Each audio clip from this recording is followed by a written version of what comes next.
আসসালামু আলাইকুম। আমি মোহাম্মদ শফিউল ইসলাম মুসা। শরীরটা যদিও অসুস্থ, আমি এর আগে একটা ভিডিও করেছিলাম 8 মিনিটের, বাংলাদেশ গণ অধিকার পরিষদের সম্মানিত সভাপতি জনাব নুরুল হক নূরকে নিয়ে।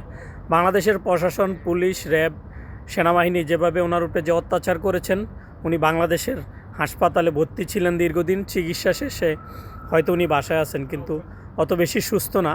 শুনেছি এবং শুনতে পাচ্ছি যে আগামীকাল সকালে উনি সিঙ্গাপুর এয়ারলাইন্সের একটি ফ্লাইটে সিঙ্গাপুর যাবেন মাউথ এলিজাবেথ হাসপাতালে চিকিৎসার জন্য।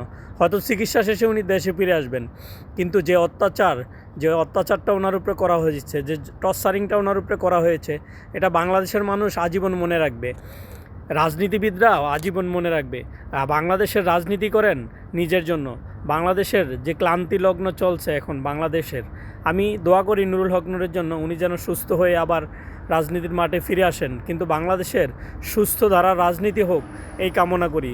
বাংলাদেশের মানুষ রাজনীতি করুক দেশের জন্য, দেশ সুন্দর চলার জন্য, দেশের মানুষ ভালো চলার জন্য রাজনীতি করুক। তাহলে আমার সবার জন্যই দোয়া থাকবে, শুধু নুরুল হক নূরের জন্য না, সব বিএনপি, জামাত, হেফাজত সবার জন্যই আমার দোয়া থাকবে, ভালোবাসা থাকবে। এই প্রবাস থেকে আমি আবারও দোয়া করি বাংলাদেশের সকল রাজনীতিবিদদের শুভবৃদ্ধির উদয় হোক, তারা সুন্দর ধারার রাজনীতি করুক, দেশের মানুষ সুন্দর থাকুক, কাটাকাটি, হানাহানি, মারামারি থেকে মুক্ত থাকুক। তাদের সবার জন্য আমার দোয়া থাকবে। আমি সবার জন্য এইভাবে ভিডিও করব, সবার জন্য দোয়া চাইব। আমি চাই সবাই ভালো থাকুক, একসঙ্গে রাজনীতি করুক। আওয়ামী লীগ যদি তারা ভালো পরিবেশে সুন্দরভাবে রাজনীতি করতে পারে, তারাও করুক। পরিশেষে আবারও বলবো, নুরুল হক নূরের জন্য সবাই দোয়া করবেন। উদয়মান রাজনীতিবিদ, ওনাকে আমি দেখে মুগ্ধ হয়েছি। আমি ওনার রাজনীতি করি, ওনার সংগঠনের সাথে আমি যুক্ত আছি।